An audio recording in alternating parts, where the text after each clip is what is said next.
Eu sou o Diego Barreto e a gente está aqui no meu canal de reflexões e eu quero falar hoje por que a rede social é um território de conflito.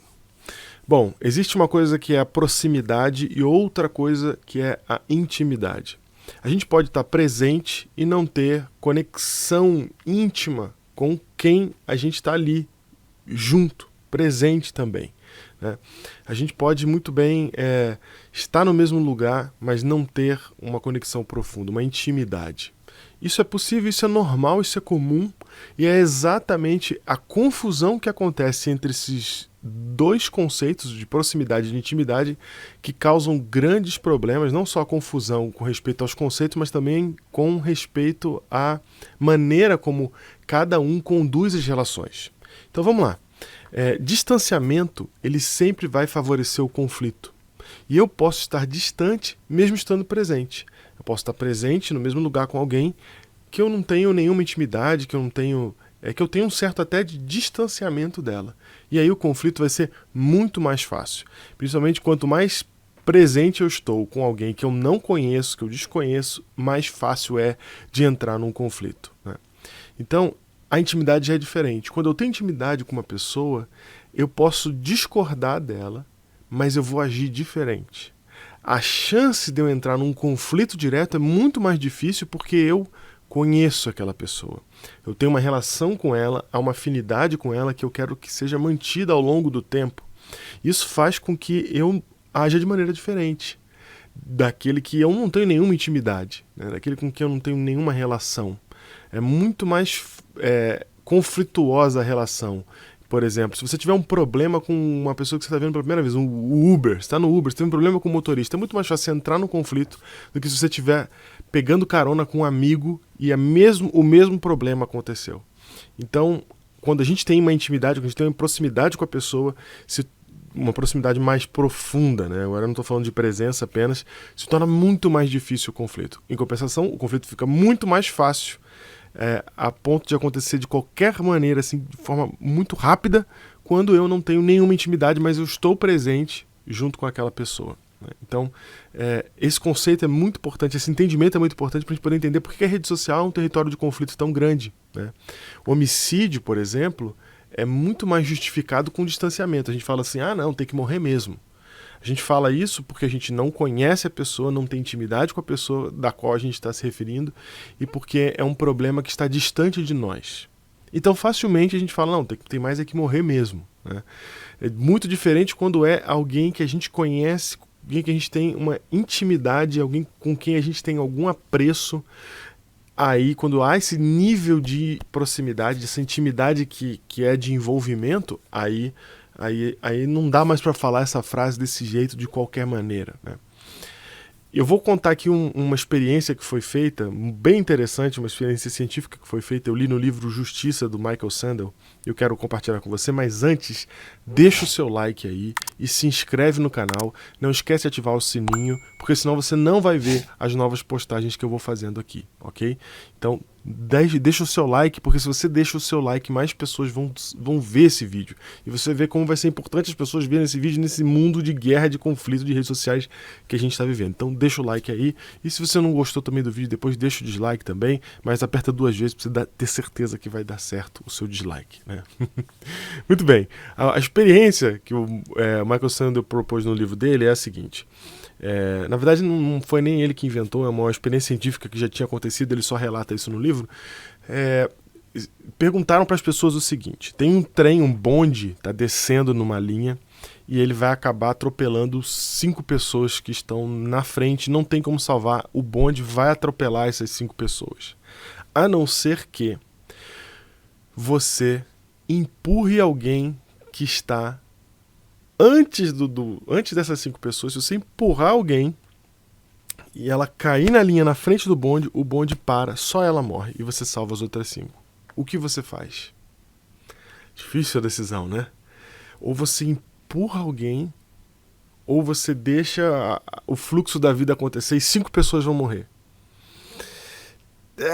Como é que resolve esse problema moral, né? Enfim, independente de como resolve esse problema moral, fez-se uma segunda pergunta em cima disso. A segunda pergunta era o seguinte: O trem tá descendo, o bonde tá descendo, vai pegar as 5 pessoas lá, mas você tá longe e você tá perto da alavanca que pode mudar o trem de lugar, de direção. Se você puxar essa alavanca, você muda o trem de direção. Só que aí o trem vai atropelar uma pessoa. Então ou ele atropela 5 ou ele atropela uma. E você tem uma alavanca para puxar. E aí, olha o que aconteceu. As pessoas não tinham coragem de empurrar ninguém na frente do trem, mas elas tinham coragem de puxar a alavanca. O que eles descobriram? Eles descobriram que o distanciamento facilita até o homicídio. O distanciamento faz com que seja mais fácil você tomar decisões que você jamais tomaria se tivesse proximidade com o caso. Uma coisa é você pôr a mão na pessoa e empurrar ela na frente do trem. A outra é você ter um comando distante que entre 5 e 1 é melhor do que 5. Né? Que é uma decisão que você dificilmente tomaria se estivesse ali no ato para dar um empurrão.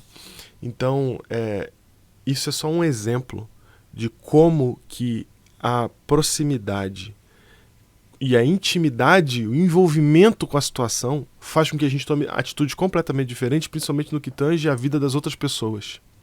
Mas quando a gente tem um distanciamento, a gente não... pra gente é fácil, né? É fácil apertar um botão, é fácil digitar um texto. Eu não conheço a pessoa que está lá, eu vou lá e eu critico, eu vou lá e eu falo o que eu quiser, eu xingo, eu escrevo, eu faço meme, eu posso fazer tudo isso porque eu tenho um distanciamento tremendo da pessoa. E aí está o detalhe das redes sociais, porque elas trazem menos ausência, a gente está muito mais presente na vida dos outros, mas com mais distanciamento. A gente tem mais contato com menos proximidade. Então a rede social expôs a gente a muito mais presença com muito mais distanciamento. E aí é que a coisa acontece. É por isso que os conflitos acontecem tão facilmente na rede social e vão continuar acontecendo, e a coisa ainda há de ficar pior, porque nós estamos cada vez mais conectados, cada vez mais presentes um na vida do outro, cada vez mais um olhando a vida do outro, e por causa disso está muito mais fácil criticar, está muito mais fácil julgar e está muito mais fácil eu dar a minha opinião.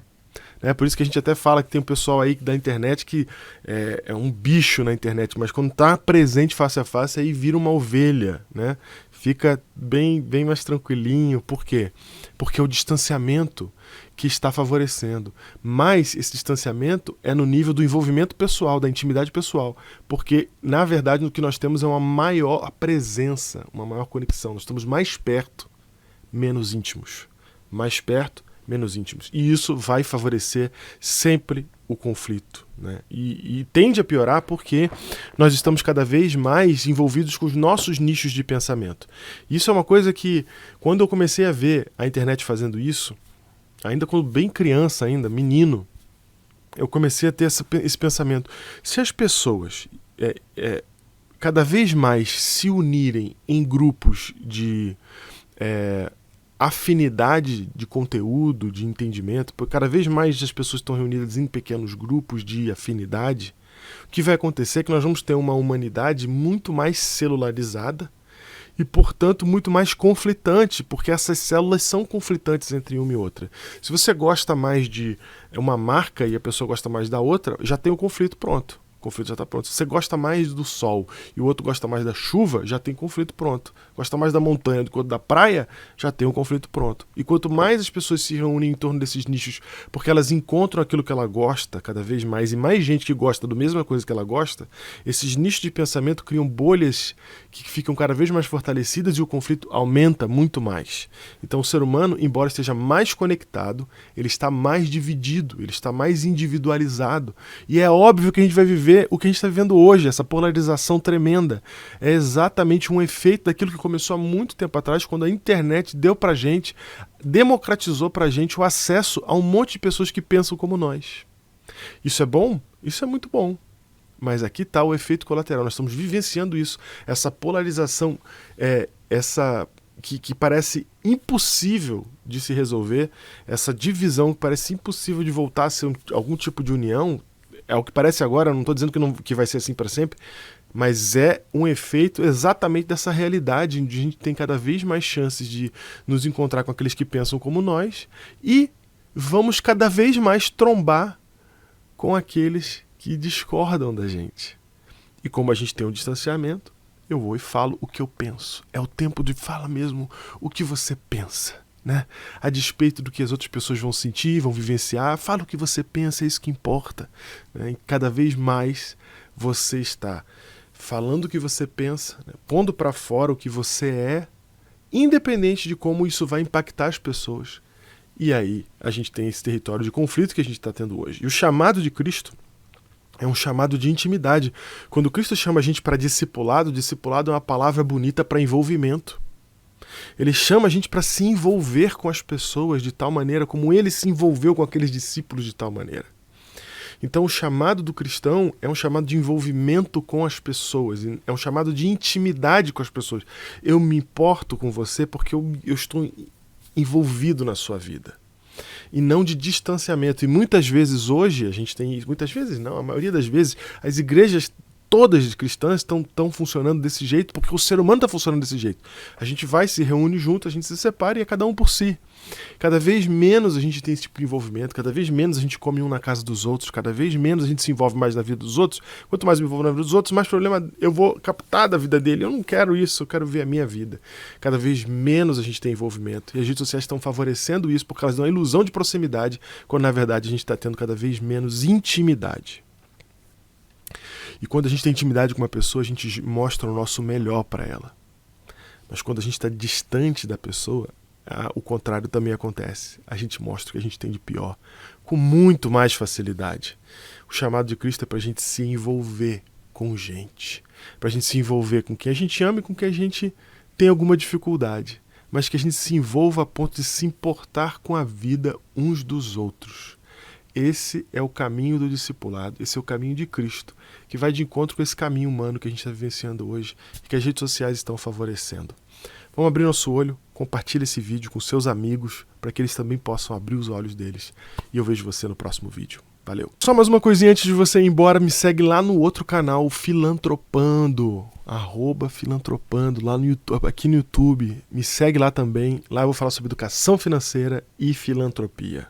Como a gente, como cristão, aborda a questão financeira. Te vejo lá.